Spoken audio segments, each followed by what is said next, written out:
Welcome to Startup Dads, a podcast about the highs and lows of building a business and raising a family at the same time. For more information about the topics we cover on the podcast and other Startup Dads related content, you can follow us on Twitter at StartupDadsPod.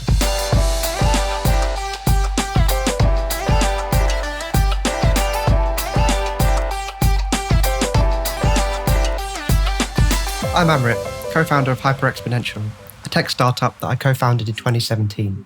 It's grown from a two-person team working out of my kitchen to a profitable business with several large clients and more than 20 team members across London and Europe. I'm also dad to Evie, my first child, who was born last December. I'm absolutely delighted to say today that I've got Matt Reynolds with me on the podcast. Matt, can you introduce yourself and tell us a little bit about what makes you a startup dad? Sure. First off, thanks for having me on the show. I get excited when I get to talk to people across the pond because they have better accents than me.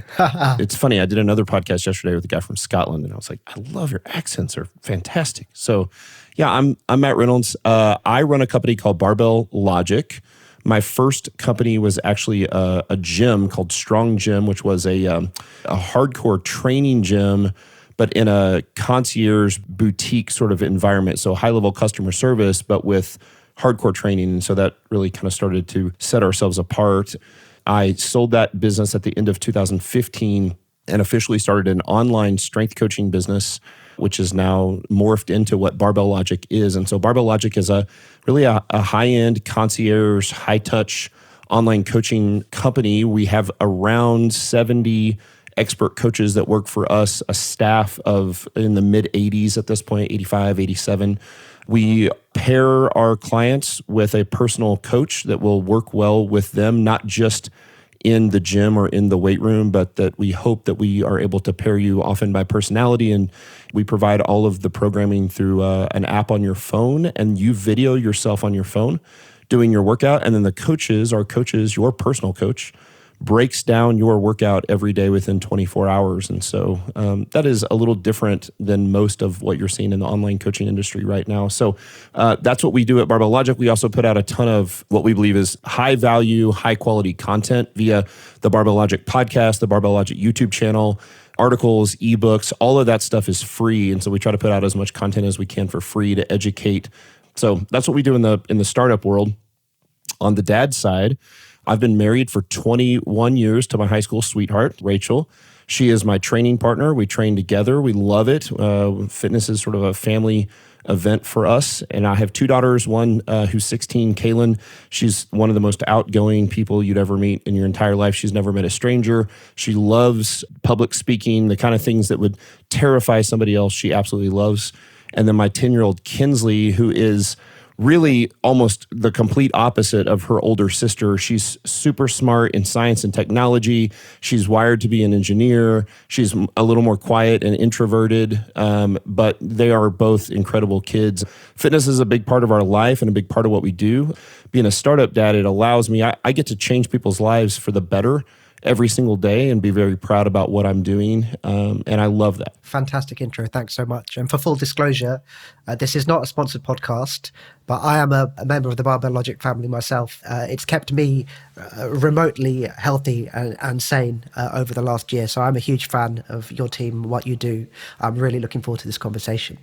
So let's jump into it. So, one of the things I really wanted to ask you about was that intersection between the different jobs you do. So you have at least 3 jobs from what I can see, Matt. You're the CEO of a fast-growing technology and fitness firm. You're a strength coach yourself. Yep. And you're a family man, right? You with your wife, Absolutely. You're the leaders of your family. So can you talk to us a little bit about the crossovers between your roles, how you manage that, how they kind of fertilize and make each other stronger, and the challenges, I suppose, that you face? Yeah, that's a great question. When I started in the gym back in 2008, we started homeschooling about the same time. And so in my first career, I was actually a public school teacher and had finished my master's to be a high school principal. My wife was a kindergarten teacher. We had taught for years. And when the gym had grown to the point that we sat down and had this discussion as a family, like, hey, we don't have to teach anymore. The gym can actually support the family. I became this business owner. I certainly didn't consider myself at the time a startup owner, a startup company. I mean, it was a brick and mortar gym, but life was not totally different in the way we interacted with the family, because even though my family, and they would probably say different, they were home doing homeschool, which was different than public school, but I was still away at my job. And so what really changed was in 2015 when I started working exclusively from home, and we were all home together. So now my wife's a stay-at-home mom, we're homeschooling the kids. I'm working from home, and I had this idea of how sort of just beautiful and organized it was all going to be, and it wasn't at all. It was chaos. And so it took some time to try to figure out our groove and how do we work together as a family, how everyone had work to do. The kids had schoolwork to do. And one of the things that we focus on for me in the company is I am all about efficiency. I want to work smart. I'm certainly a hard worker. I like the work. I actually really enjoy my job, but I also don't want to be working at 8 o'clock at night. So I'm an early to bed, early to rise sort of guy. I never set my alarm ever, and I typically get up somewhere between 4:30 and 5:30 in the morning every single morning and get to work. My family sleeps until usually 7 or 7:30, so I get 2 to 3 hours of work in before my family even wakes up every morning. And that allows me to get a ton of work knocked out in a very efficient manner in the mornings. And then my family does the homeschool all morning while I continue to do my job as a CEO. Because I'm very consistent at working every single morning, I'm able to knock out the urgent stuff pretty quick, usually within the first hour of work.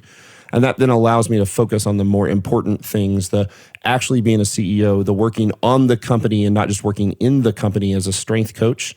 So I do still maintain a fair handful of clients. I think that's important as a CEO of a service company to understand what the service is actually like. As technology changes, as new software comes about, as things, I need to be able to empathize with my coaches and with my staff. And so that is a requirement for all of our leadership who are coaches. Anybody who is a coach must coach, even the senior VPs in the business. We don't have to coach a ton, but it needs to be enough to be able to sympathize with our staff. And again, that's because when I say we're a people-centered company, I certainly am talking about our clients, but I'm also talking about the staff. I don't want to burn out my staff because we're so focused on the clients. I want the clients to have the best possible experience they could ever have. We have an incredible client experience team at Barbell Logic. I'm sure you've experienced that. But we also have an entire team that's dedicated to the same thing for our staff. And so being able to empathize there, I think, is a really important piece of that. I'm very organized, maybe to a fault. Even things like my routine in the morning of waking up early and making my first espresso, and even the order with which I do those things in is the most efficient way possible. And the reason that is important to me is that by lunchtime, 1 o'clock, 2 o'clock, 3 o'clock in the afternoon at the latest, I get to turn off being a CEO owner, and I get to be the dad, just the husband. That's great. And I don't respond to emails and I don't respond to text during the night. Most of the time, my phone is on Do Not Disturb. Work-life balance is interesting and tough, I think, for anybody. It's extra tough for startup founders and CEOs, and even more difficult when you're running that company from your home. Your kids are homeschooled, your wife's at home, we're home together all the time. And so being able to manage that, I think, is really important. And the simple answer is you have to be very intentional about it. One thing I wanted to unpack with you a little bit there is on the homeschooling side. I've noticed, actually, and I don't know whether this is a common theme or not, but when I talk to a lot of startup founders, there's a strong preference or desire to experiment or try homeschooling. And I think, when you are a business owner, flexibility and the ability to match your resource to the needs of the day is so key. How was it, chicken or egg there? Like homeschooling, was that a natural thing for you? Yeah, obviously we didn't plan to set out to homeschool when we were both public school teachers in our first career. Part of being a public school teacher, when we taught at what is considered a very good school district, we still saw the inefficiencies of the public school system is really what it came down to for us. We wanted to optimize education, and I think that's really the similarity between what goes on when you're trying to run a company or found a startup. And so for us, we wanted to optimize our kids' education, as well as we wanted the flexibility to travel. We travel all the time. And when you run an online business and you homeschool your kids, you can continue to run that online business no matter where you are in the world. one of the big things that wasn't taught to me in public education, I think I got a pretty good education for being in public school, but nobody really taught me about economics, macroeconomics, microeconomics, how to balance a checkbook, why I shouldn't get into debt when I was 18 years old, things like that. Things are very closely related to business and business ownership. And I think really some of the foundational philosophy behind why you might want to start a business. I think you kind of need some of those things beforehand. And so by homeschooling our kids, we have the opportunity to teach them. Of course, they learn very intense math, science, English, composition, social studies, history. Those things, those don't go by the wayside for us. But then it also gives us an opportunity to emphasize things like economics and big picture items, just even life skills that aren't really taught in the public school system. And so the combination, you nailed it, of flexibility and optimization of education was what was important to us. So we've been able to do that. And all the credit goes to my wife. She's incredible at it. She is a natural, incredible teacher. She was always a beloved teacher in her public school district.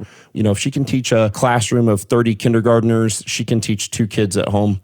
Certainly, I take a little bit of a role there in making sure, and actually it's more in the management of the kiddos and making sure that they're actually getting their work done and getting their work done in the right amount of time. And I don't want my kids to work on school 10 hours a day. I think you don't get to be a kid.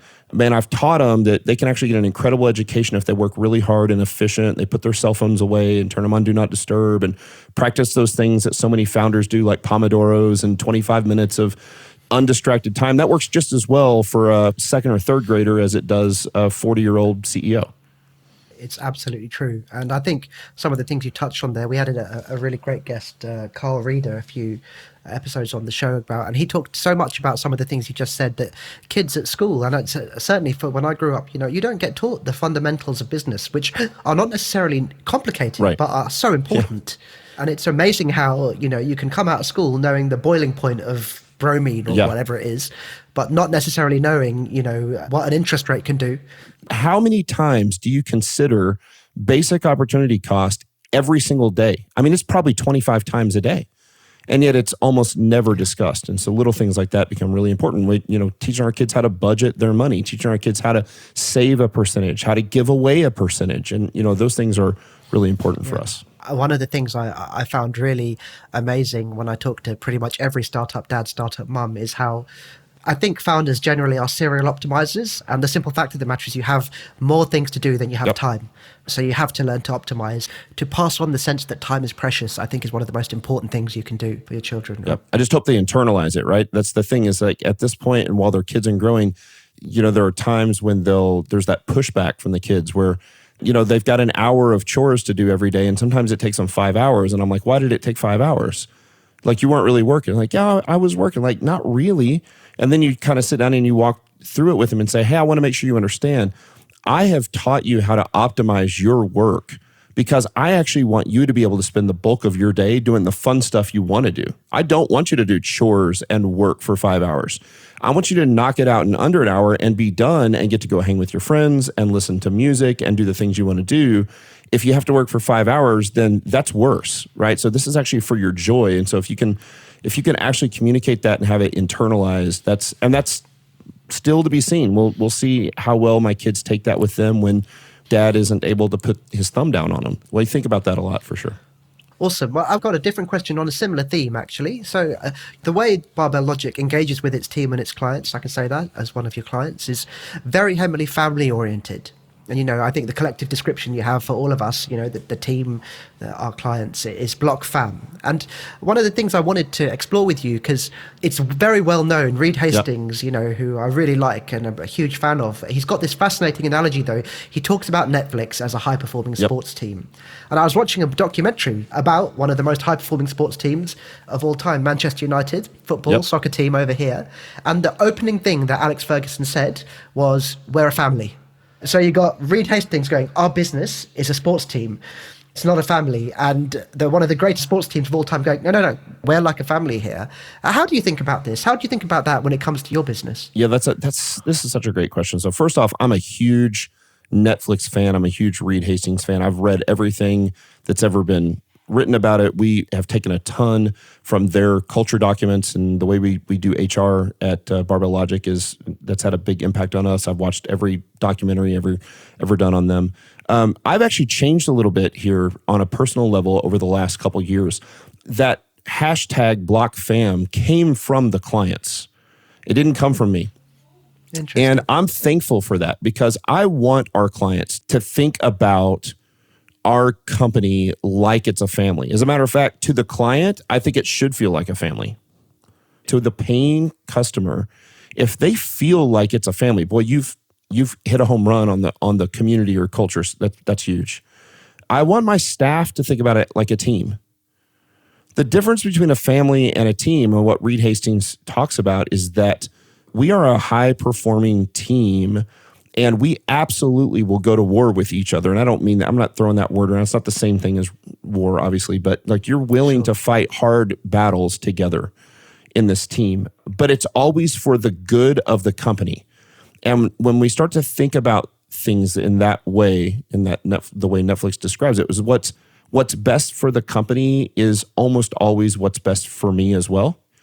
But it is not an unconditional love relationship among your staff. And you're lying if you say that it is. If you have a consistent, if you have a family member that you love and adore, and they struggle with drugs and alcohol, and they're constantly in and out of rehab, and they can't take care of their kids, and you still love them unconditionally because it's your brother or sister or daughter or whatever.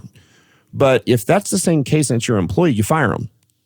Right? You try to get them help, and you treat them right, but so it's not, you're lying if you say that you're truly a family as a staff. You're not truly a family as a staff. I am a big fan of founders not being greedy with equity in their company. I think it is a wonderful thing to be able to offer equity and stock options to your high performers, to your top managers, executives, VPs, stock options to your staff, because then you feel more like a partnership, because you actually are a partnership. We're partners. I don't want to be thought of as the boss. I am thankful for the opportunity to lead this incredible team. We have an incredible team, and that's the way I speak about the staff, is the team. We speak about the clients as a family, because one of the things we're trying to do with our clients is in online coaching, creating a family-like community culture when you never see someone in person, right? You're being coached by a guy who lives in the Midwest, and you are 4,000 miles away or whatever. I mean, you're not even close, But our job is still to help create and cultivate a relationship, a professional, but very friendly, family-like relationship between you and your coach. Your coach's job is to continue. We want to support them. We want them to find lots of joy and value in their job at Barbell Logic, but it's their job to perform. So I think about it a little different between the staff and the actual clients. I love that. It's a really great distinction. And I totally agree with your point about, your example there is if you've got someone who's just a big underperformer. The way I've reconciled this myself is, you've got to think about your whole team as a unit. And if you're allowing certain poor behaviors to persist, your team has to bear the load. Right? That's right. The rest of the team. With your family, as you rightly said, you have to stand by them. But, you can allow that unfairness to persist under the relationship of a blood relationship. That's right. Whereas allowing that unfairness to persist, allowing other people to have to pick up the slack or unfairly have to deal with abuse or these things, it's helped me reconcile in my mind a natural tendency to want to try and be, more familial. Yeah, that makes perfect sense. And I mean, for us too, the culture is huge for us. Our culture is everything. And so for us as well, for our staff, I want a high density of high performers. But if they're not a culture fit, they can be incredible at their job, but it's not going to work long-term because they're not a fit for the culture. And so the culture is huge. I mean, if you're a company who's focused on client experience and people over processes, and then you bring someone in who's great at process and great at all these things, but they cannot put people first, it doesn't fit. And so we're constantly looking for, yes, very intelligent people. Yes, high performers. Yes, high skilled people, but they must be a culture fit for us. So I want to go down a slightly different route now, because I think one of the things I'd like to talk about is a little bit about the analogies between strength training and life, both in business and family. Because I think one of the things I've realized is strength training for me has provided so many analogies, right? Really great mental models for doing hard things. Yep. I just think it's been in an unexpected way for me, a really amazing teacher about things I didn't expect to learn about. And, I suppose one of them I wanted to ask you about was about stress and load management. Because, when you train, and I've learned this now, because I spent most of my life training badly or not even training, right? It's probably not the right time on Startup Dads to go into training versus exercise. But they can find that on your podcasts, which we can shout out at the end. But, one of the things I'd say is they're kind of, in my mind, there are very, very clearly two types of stress, right? There are probably more, but broadly, there's stress that drives a kind of super compensatory response. Stress that helps you grow. And then there's stress that's destructive, right? Stress that gets you injured. Obviously, you've become, probably one of the industry's leaders in building a business around this on the strength side. But how do you think about this in business? Because I definitely know that there are times where I'm not managing my stress well. Yeah, so let's start with, we have a philosophical concept that we use at Barbell Logic that we call voluntary hardship. We choose to do hard things. And for us and for our clients, the thing that is very general and seems to work well for everyone is simple, hard, effective strength training. Nobody's going to make you put a barbell on your back and squat. Squatting's hard. Nobody wants to squat, right? It's the hardest thing physically you'll probably ever do. Squatting's hard, deadlifting's hard, heavy presses are hard, right? But that squat, especially that thing about putting a barbell on your back and making the weight go up a little bit every time, it's so hard. Now, again, I want to be clear. It's not hard in the same way a family tragedy is hard. It's not hard in the same way of having to get shipped off to war is hard. It's not, right? It's voluntary hardship. You're choosing to do a hard thing. And so when we do that, when we choose to do a hard thing and we choose to be refined by it, as a matter of fact, when we choose to do hard things, I think the natural sort of flow or the natural impact is often that we are refined by that voluntary hardship. What we have found is that when you are cast into involuntary hardship, when something hits, when, the really tough, like we went through our first lawsuit in 2019, and man, it was hard. It was so tough. And of course it was entirely involuntary. Like we got sued. That's not in federal court, something you don't want to have happen. And so, but when we have spent many, many days and many weeks and many months and years and often decades choosing to do the hard thing because it refines us and makes us better, not just because of what it gets us in the end, but that there's actually value in the work itself. Then when you have to face the involuntary hardship, that destructive stress, we found that you're just better able to handle it as well. Because your body doesn't know the difference between positive stress and negative stress, right? Between beneficial stress. This thing that we do in the weight room where we actually, what you're doing when you go do a little more than you've ever done before, you do a little more weight on the squat or a little more volume or a little more tonnage or whatever that thing is, it's actually breaking your body down a little bit. That's what it does. And then your body adapts to it. It responds and adapts. This has been well documented in the literature for 100 years now. Well, the same thing happens in business. So we push, like the status quo is not okay for us in business, ever. Status quo, not okay. You don't grow when you're complacent, right? And so we are constantly pushing to do things quickly. We are pushing to do it right.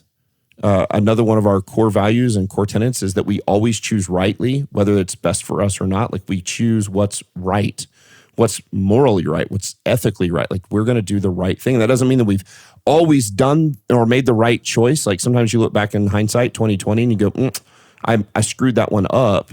But if we're constantly choosing this hard thing that refines us, both on a very simple physical level in the weight room, but also in the business where we've decided we want to be an industry disruptor, then what we're doing works because it uniquely works because it's uniquely different and it's uniquely hard and other people haven't been able to do it. And so we pursue that with everything we've got. We ferociously pursue that. And then when the lawsuit hits or one of your star employees leaves or family tragedy hits or whatever the thing is, it doesn't make it easy. It just means that you have now trained to learn how to deal with hardship. And so I believe you are almost always refined by voluntary hardship. I believe you can be refined by involuntary hardship, but a lot of people are not.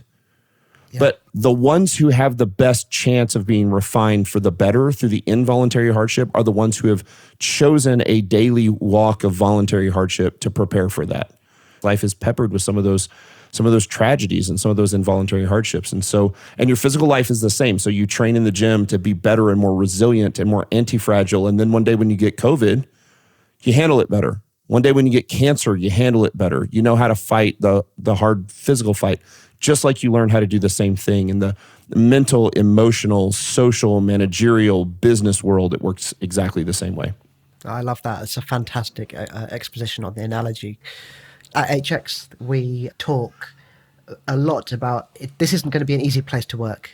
We didn't want to make an easy place to work. Yep. It's fun. That's right. It's fun and it's challenging and it's many things, but it's not an easy place to work. And, gearing yourself up for the fact that you're going to join somewhere hard and it's going to be worth it. You're going to grow, succeed, and be happy. These things matter to me.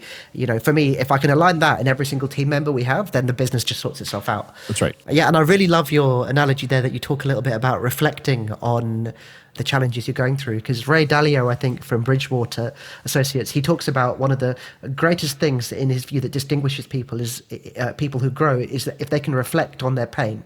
Yep. And reflecting on pain is really hard. And look, all of us, I'm sure, have been through things in our lives that we'd never, ever want to reflect on. But what I found with strength is you reflect on the little bit of pain you went through every day, right? You do your training, you watch yourself stand up and sit down with a weight on your back, and you go, oh, that looked terrible, right? I'm going to reflect on that. And you learn. And actually that cycle of kind of reflection and adaptation is a really great thing to groove in business, in strength training, in life. And all of those things can teach you a little bit about how to build a framework to do that, to groove that and use it to get better. One of Dalio's quotes from Principles, I think from his book, he says, never underestimate the power of a good cleansing storm. And I love it, right? So when you're going through the storm and you're like, oh man, this is so yeah. polarizing. And it's so you come through on the other side and you recognize that when you get through it, that the team that made it through, that fought through that, they're far more powerful and they're far closer together and they're far more tightly knit by it's the power of the good cleansing storm. And I think we get into business and we don't want to have the storms, right? Like that's when you're going through those times where things are great. You don't ever want to go through the storm, and yet you realize that you're never refined by the great times. No. You're refined by the storm. And so there's 100%. A lot of power there. I don't know if I've said this on the podcast already, but I'll say it again. I heard a really great quote by Ben Horowitz, who's a big venture capitalist in the States. Yeah. He was asked the question, what's the difference between the founders who've built billion-dollar businesses, $10 billion businesses, and $100 billion businesses? And his answer was very simple. He's like, it's not complicated. It's just the amount of pain they can tolerate and go through. That's right. Yeah. He's like, probably to build $1 billion business, you need a fair share of luck, lots of hard work, lots of smarts. But what growth that comes from pain, right? That's right.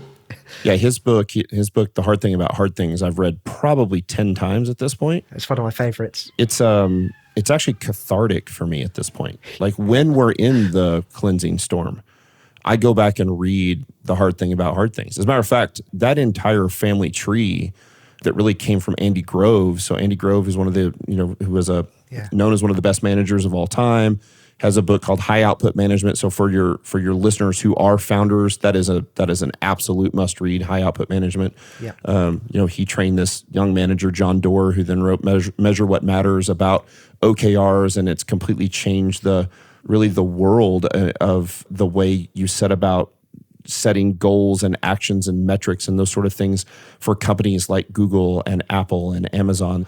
And then from there, you actually have the tie back to Horowitz and Mark Andreessen, and those guys are now together in A16Z. And so you see this family tree of these founders who get it, founders who I think would be, certainly I'd take any of those guys on my board of directors. I probably will never have the opportunity to have that, but they are light years ahead of me at this point. But there's so much to be gleaned from that family tree. And so there's a lot of power in the tough stuff, in the pain. Yeah, I totally agree about the catharsis of the hard thing about hard things. I feel emotional when I read that book, particularly the last bit about the struggle. Yeah. I totally get it. Yeah, absolutely. Yeah. So, and yeah, A and Z, if you're listening, two brilliant startups right here. That's right. Brilliant. So a slightly related question then. How do you plan for peaking and recovery at work? Because I think, I don't know if you feel this. I've noticed now that naturally I have cycles, whether I like them or not, where I know I'm in the zone. And, one of the things I'm absolutely worst at is recovery. I'm just terrible at it, right? How do you do that, and how do you kind of integrate family life into that cycle? Yeah, it's a tough question. It's a great question. We utilize for those who of your listeners who are familiar with that OKR model of setting goals and output actions. We have adapted that to us in something we call the game plan, GAM. So it's goals, actions, and metrics. And we have game plans for the year in every major category of our business. We have them for the quarter, and we literally do them every month as well, because I think in a tech business, you move so fast. Quarterly feels like way too slow, right? My accountants get my financials back to me on the 12th of the month of the following month, and I'm like, this is so far. 12 days is the month ended 12 days ago. Like, I want the financials the next morning, right? Which is not possible. Yeah. And so we move pretty fast. We're always pushing hard. But when we have those times when we have like a major launch of a product or service, and the team has all worked hard, one of the things we've worked really hard with in our HR department, which I hesitate to even call it an HR department because it's really an advocate. Our HR department is an advocate for our staff. And much like Netflix, we have flexible paid time off, unlimited paid time off, but you are absolutely expected to take it. It's not, hey, there's 2 weeks of vacation. It's like when you need to get away and go to Mexico or go do whatever you need to do to free the bandwidth in your brain, you have to do that. And so we do look at work. We have those times built in that are like deloads, what we call deloads in the training world, right? Where you work really, really hard and you're doing more weight and more volume than you've ever done in the weight room. And then at some point you have to take a step back and let your body recover. And the same occurs for us and for our staff. For me, and this is just for me, and I'm really only speaking to my experiences, that my best ideas for the business moving forward almost always occur on vacation.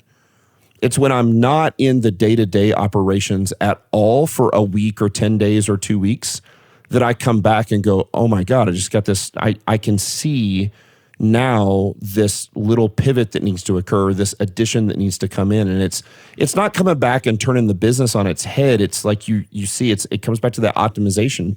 You're not able to really see the forest through the trees often when you're in the trenches all the time. And so to go on vacation and have those times, which I always do with my family. And so actually, in general for us, we take a lot of quote unquote vacations, but I work often during the vacations, right? When I'm really going to unplug, about every other vacation, I take one just with my wife. And then the next one I take with my wife and my kids. And we go back and forth. So actually, my wife and I, in February, we went to Mexico. We go to Mexico a lot. And all unplug, really unplug from the business. And what I mean by that is not that I'm a slave to the work. I won't be a slave to the work. I won't do the online coaching. I won't be in the day-to-day operations. But because I love this company and because how can you literally take your mind off of it? I want to be present with my family. I want to be present with like the good food I'm eating. I want to enjoy those things that are given to us in life. And I don't want my mind constantly focused on the business. But what I found is that when I'm able to have the bandwidth in my brain to really think about the business as a whole, and not even on purpose, not with an intention, just I'm laying out on the beach reading a book and I get these ideas and I start to go, oh man. And I start, typing notes in my phone notepad. I come back invigorated for that. And so often it's the same way in weightlifting and strength training. You take that deload week and you're not sure if you want it and you're not sure if you need it. And then your coach makes you back off on the weight or the stress or whatever. And by the end of that week, you're chomping at the bits to get back in the gym and lift heavy again. People always talk about you need a vacation from the vacation, right? Well, then you're doing vacation wrong.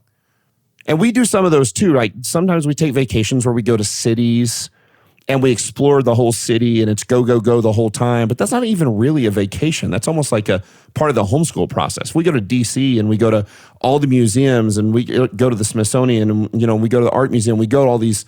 That's not really a vacation. A vacation for us is to unplug. We go to the beach. We go to the mountains. We eat good food. We drink good drink. We spend time with each other. We play board games at night as a family, those sort of things. What I'll find, though, is because there's more time to just not do anything, these incredible ideas come up in my mind. And so I come back chomping at the bits to get going again. Yeah, it's very true. When you build a business from scratch, it becomes an inextricable part of you. Right. And I think that, like you say, you're never a slave to it. I mean, I don't know about you, that from time to time, it definitely feels like a slave to it. Right. And sure. That's just life, But I totally agree with you there, about that idea that you just clear the fog out a little bit. Right. That's and right. All of a sudden you see things you didn't see before. Yeah. Well put. Matt, one last one. One of the things I'm really interested from you. So, Barbell Logic, you coach and you have some world-beating athletes in your as your clients and in your team, right? If I can be 80% as strong as Nikki Sims, that's a great goal for me. Yeah, you can tell Nikki, but maybe Nikki will listen to that. Nikki coached me a few years ago. Can you tell me about some lessons you've learned from your clients about high performance at work and home, or your team? Sure. So I would like to redefine high performance for people who are listening and they know I'm a strength coach. It's not really, for me, it's not actually about the weight that they lift. Right now, it is on some level. We're a strength coaching company. The company is called Barbell Logic. We're trying to improve force production. Like, those things do really matter. But we have some really high performers who are not in the top 10% of the world's population in strength. And the thing that high performers all seem to have in common is their ability to focus and get stuff done. Focus is really what it is, right? People who are able to really focus and turn off the other stuff. So that idea of understanding the difference between what's important and what's urgent, and being able to put your mind and your eyes and your actions focused on the thing that is important to accomplish the goal. That is the commonality among the founder that has started what becomes $1 billion business, or whether that's the world record holder in the squat or the deadlift or the world's strongest man. The commonality across all of that is the ability to focus and get stuff done. And first off, I would love to take all the credit for that. I am really good at that, but I think I'm mostly good at it genetically. And the reason I say that is because my brother, who runs a very large, or owns, he's actually mostly retired now, not in the day-to-day operations, 3 years younger than me, and owns one of the world's largest insurance software companies. He has the same ability. Now, we work really hard on this thing to make sure that we're able to focus and get stuff done. But I definitely do not have ADD. I don't struggle with shiny, pretty things going by in my mind. There are some intentional pieces to that. I stay off social media on my phone in general. Like, it's not that I'm not on it.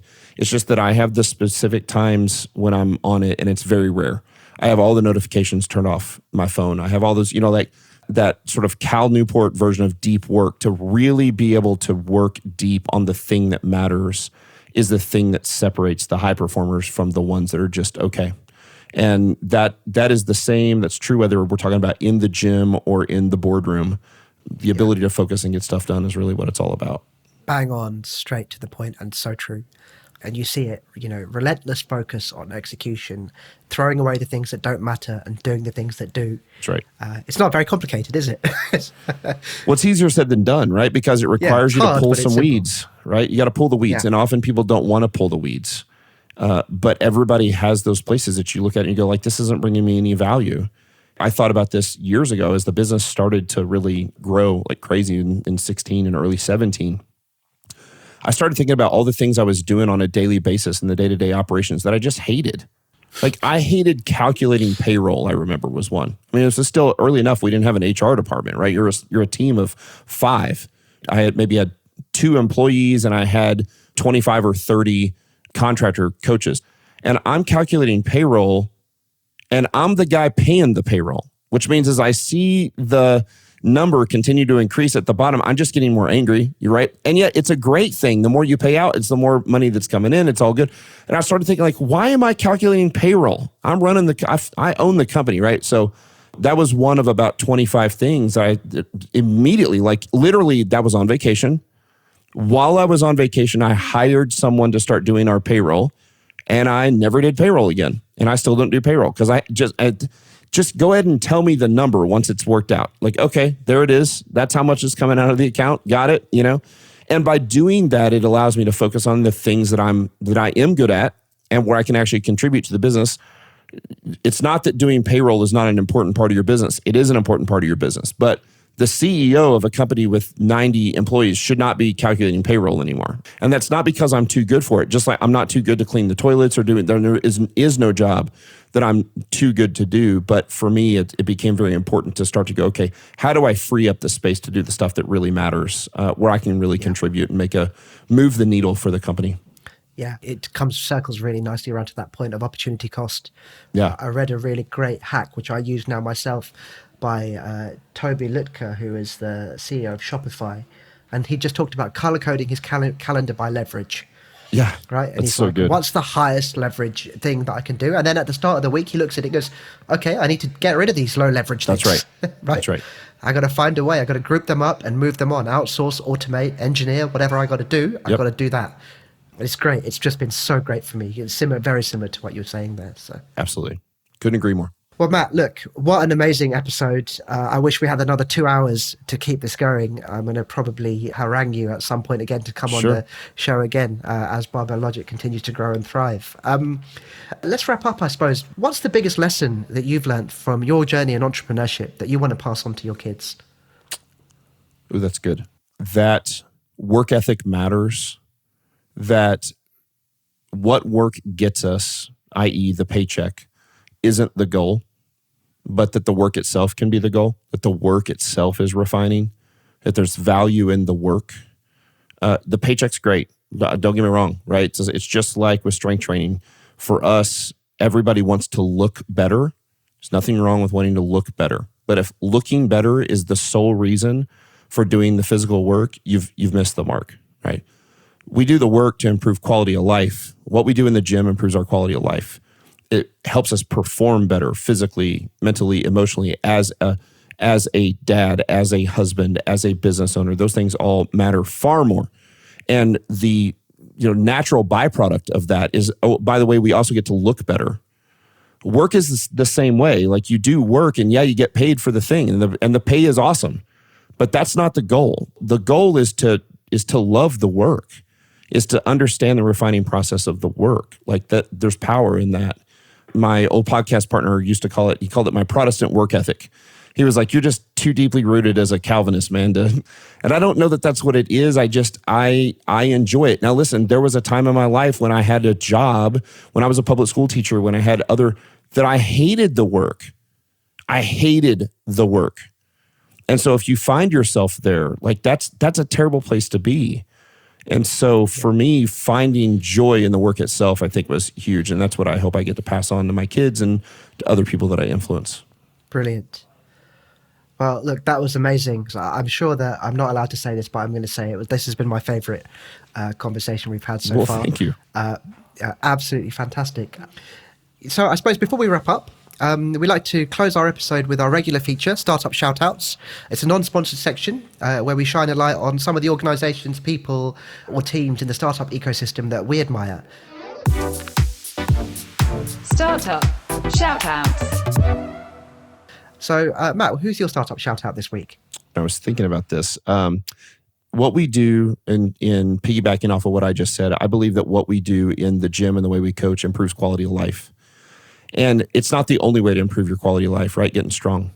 But I'm always trying to pursue other companies or other communities that also improve my quality of life. One that we have become friends with and we don't have any sort of sponsored connection with either is You Need a Budget, YNAB. And it's actually because their founder is a client of ours, Jesse Meekum. It's just it's a sort of a different way of thinking about budgeting your own finances. And when you find financial freedom, that improves your quality of life as well. And so I love YNAB. YNAB's a great startup. We've gone out and done seminars for them. Big fan of YNAB. Big fan of Art of Manliness. I'm sure there's probably a lot of crossover there between your listeners and Brett McKay, who's one of my now personal friends, but has been my client for years, just runs a great website he's able to stay out of the mire and muck of the politics and the polarization and just talk about like, hey, let's talk about things that matter. And that might be a deep discussion on why reading the classics matter, or it might be on like how to tie a Windsor knot on your tie. Like and so I love Art of Manliness. It's Brett's as genuine of a guy as you could possibly find. Those are two companies that we work with frequently and really have a similar culture outlook as us. And then the other thing, which I wouldn't say are startups, but for me is I can't plead enough with your listeners to be constantly pursuing knowledge. Like the never-ending pursuit of knowledge is huge. And so I take every minute that I possibly can, and I'm reading books or listening to audiobooks or listening to podcasts. And so I think in order to be really successful in this world, you have to have a never-ending pursuit of knowledge. But on a personal level, yeah, I think Art of Manliness and YNAB are two of my favorites that I love to just be part of. It's wonderful for us to be able to have our finances in order. We use YNAB for the business finances too, so not just our personal finances. And so, yeah, those are great. And none of those are sponsored. They're just good guys with great cultures. Absolutely fantastic. We'll be sure to put links to those guys, and I'm a huge fan of Brett's work. I have been for years. Yeah, be sure to drop those into the show notes. Matt, look, thank you so much for coming on this. This was a fantastic, slightly different podcast to one we've had before. The axis of strength alongside startups. I don't think, you can claim startup strong, Dad. I can't yet. I got a little while to go, but that's okay. That's what, as you rightly said, it's about the journey. That's right. Is there anything you'd like to shout out, from Barbell Logic, you yourself, before we wrap up? Sure. Yeah. I mean, this is what I like to tell people is it's always awesome to be able to try to, I would love for your listeners to be members of that Block family and be online coaching clients. But here's where I'd start. We put out tons of content for free. And so go to our YouTube channel and check out, if you don't know how to get started, how to do the squats or deadlifts or what the program should look like. You walk into a gym and there's 500 different machines and you don't know where to start. We make very short, highly produced, easily digestible videos that you can watch on YouTube that just will help you get started. We have the Barbell Logic podcast for the long form piece. We have series on the podcast that are called things like How to Get Started, right? So listen to the How to Get Started series or whatever it is that appeals to you, or programming series, things like that. That's a great place to get started. Some of your listeners will become content consumers of Barbell Logic, and that doesn't cost $1 and never will. And then some of those people will see that they're a good fit for who we are, and they'll become clients, and that's great. I'm not worried about that. So would love for you to find us we're on all of the social media networks as Barbell Logic or Barbell_Logic. If you want to follow me on a personal level, I'm at Reynolds Strong, mostly on Instagram, and post a little more than I used to, just because it seems like people like this combination of strength coach, CEO running a fitness company, and then also sort of just general business efficiency, productivity, work sort of stuff. And so I try to focus my Instagram more around that and less about sushi pictures or birthday parties or whatever. And so if that's what you're into, you can follow me at Reynolds Strong and everywhere else at Barbell Logic or Barbell_Logic. It's easy to find. Feel free to reach out. You can always set up an experience call with one of our coaches. So we always try to give people a free taste of what it's like to be a client at Barbell Logic. So if you want to do that, you can go to the website at barbelllogic.com and just say, hey, I want to see what you do for free. And there's no sales push at the end. It's just like, yeah, you want to see what online coaching looks like and how this could work for you. You can check that out at barbelllogic.com. Matt, thank you so much for coming on this show. Thank you. Love telling the story. Thanks so much for giving me the opportunity to do it. It's a big honor for me. Many thanks to today's guest. You'll find links to them and their work in the show notes. To join our community of parent founders, head over to the Startup Dads Facebook group.